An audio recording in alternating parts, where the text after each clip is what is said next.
Olá, está no ar o Jornal da Câmara. O trabalho infantil é responsável por estatísticas vergonhosas para o Brasil. O país é o terceiro na América Latina que mais explora o trabalho de crianças e adolescentes. E o Rio Grande do Sul acompanha esses números. Hoje o Jornal da Câmara recebe o procurador Fabiano Rous Bezerra, representante do Ministério Público do Trabalho. O órgão acaba de lançar aí uma campanha contra o trabalho infantil. Fabiano, bem-vindo ao Jornal da Câmara. Eu que agradeço o espaço. Bem, realmente foi lançada a campanha no início da semana anterior, a partir do dia 12, que é o Dia Mundial de Combate à Exploração do Trabalho Infantil. E essa campanha tem a finalidade de conscientizar as pessoas da nocividade do trabalho infantil.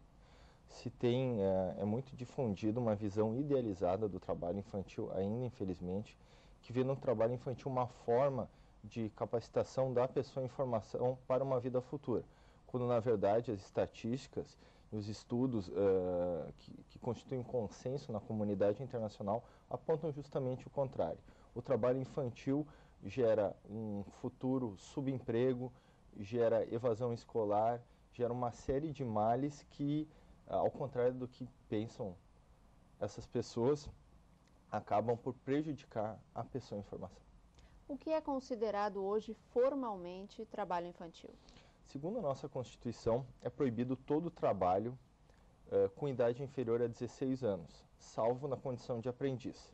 A aprendizagem, é conhecida da maioria das pessoas, é aquele contrato de trabalho especial, ou seja, carteira assinada, em que o jovem recebe uma formação profissional em instituições capacitadas para tanto.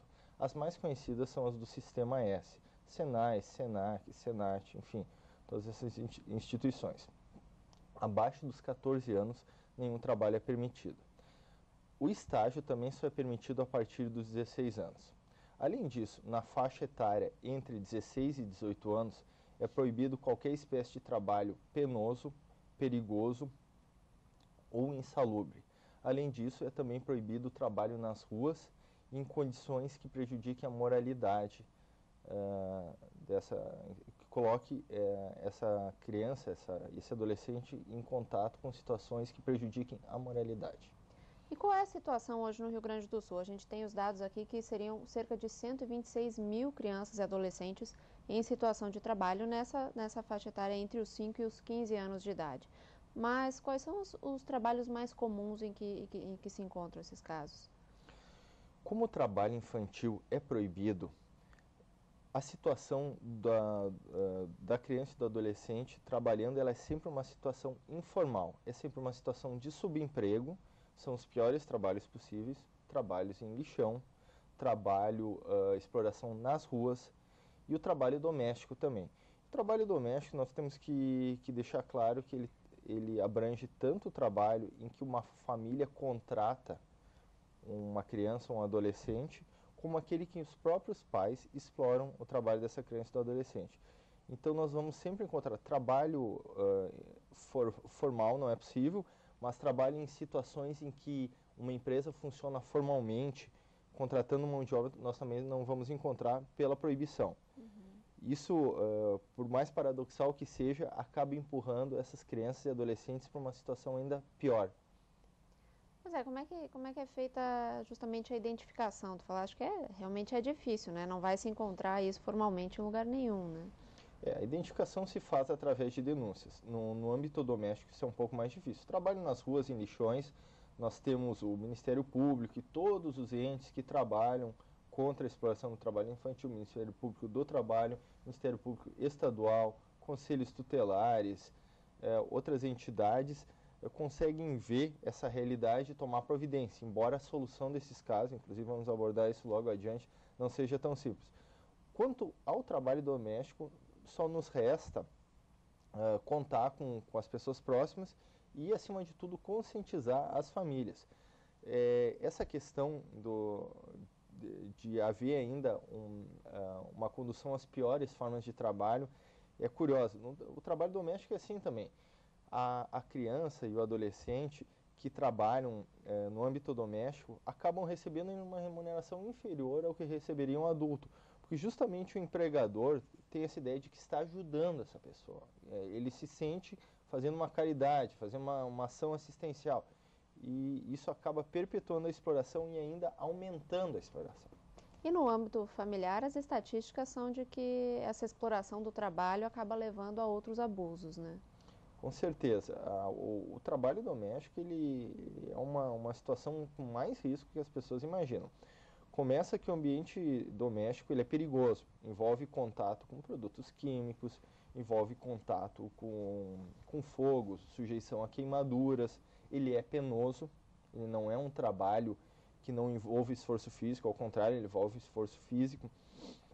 E também sabemos que ele expõe a criança em contato em ambientes fechados com adultos, com terceiros, no âmbito doméstico, enfim, acaba sujeitando essa pessoa em formação a toda espécie de risco, inclusive ao abuso sexual, que é o pior deles.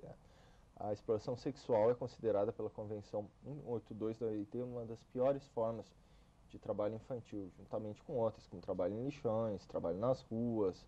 O trabalho doméstico no Rio Grande do Sul ainda há uma cultura, em geral, das famílias, no sentido de não considerar isso uma infração?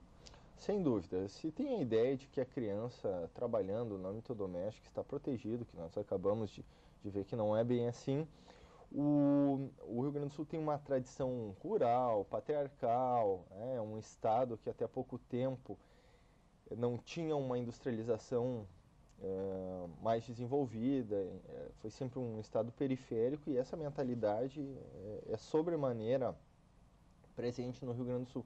Eu estava vendo as estatísticas do censo do IBGE, a região sul, porque a realidade de Santa Catarina e até certo ponto Paraná é muito semelhante do Rio Grande do Sul.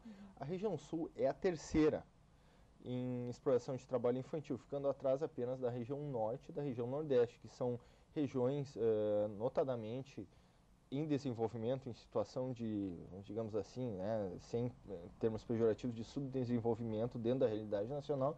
Então vemos que a nossa situação no país não é tão boa quanto imaginamos, ou quanto o nosso orgulho aqui quer nos fazer crer. E nessa questão do desconhecimento, né, o Ministério Público já vem investindo em campanhas há alguns anos, né? Neste ano, qual é o plano com essa campanha nova? Nós estamos há 4 anos fazendo essa campanha, ela se alterna, um ano contra a exploração do trabalho infantil, outro ano contra a exploração sexual. Este ano é o último ano da campanha, foram 4 anos, 4 milhões investidos em parceria com a CEE, que firmou um termo de compromisso, um acordo judicial conosco e concordou em nos apoiar nessa campanha. E essa campanha consiste na veiculação em diversas mídias, televisão, rádio, outdoors, bus doors, aqueles letreiros atrás do ônibus e nas TVs dentro dos ônibus, né? Em confecção de folders, cartazes, então é a divulgação mais ampla possível. E a resistência é grande, eu tenho acompanhado dentro da medida do possível a campanha e tenho acompanhado inclusive as críticas à campanha. Prefiro não dar notoriedade. Um radialista muito conhecido passou cerca de 15 minutos num programa de rádio criticando o Estatuto da Criança e do Adolescente, criticando os que combatem o trabalho infantil. Enfim, vemos que essas pessoas formadoras de opinião que poderiam e deveriam nos ajudar a mudar essa mentalidade colaboram em sentido contrário.